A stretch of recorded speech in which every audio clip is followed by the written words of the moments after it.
Welcome to our channel. Today we how to update deep links with Branch in mobile apps, complete guide step by step clearly.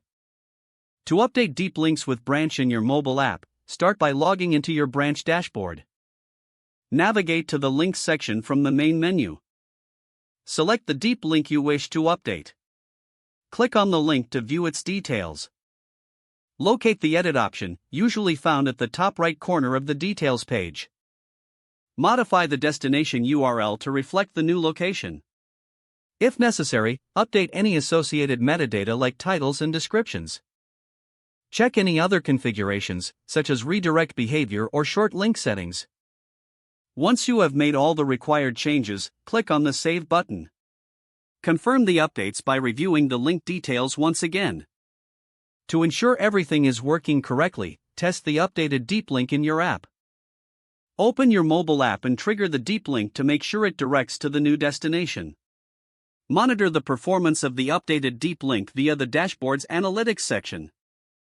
Make adjustments as needed based on user engagement and feedback.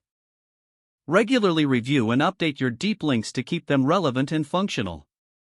By following these steps, you can seamlessly update deep links with Branch in your mobile applications. If the page does not load, refresh the browser or try again in a private or incognito window.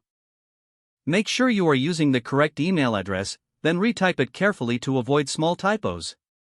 If your password is not accepted, use the reset option and create a new strong password you can remember.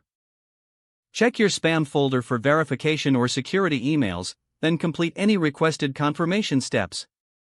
Enable two-factor authentication if available to improve account security and reduce unauthorized access risk. After signing in, review your profile details so your contact information and settings are accurate and current. If you see an error message, note it down and try again after restarting your device and internet connection. Log out when you finish, especially on shared devices, to keep your account and payment information secure. If the page does not load, refresh the browser or try again in a private or incognito window. Make sure you are using the correct email address, then retype it carefully to avoid small typos. If your password is not accepted, use the reset option and create a new strong password you can remember. Check your spam folder for verification or security emails, then complete any requested confirmation steps. Don't forget to like this video and subscribe to our channel for more step-by-step tech guides.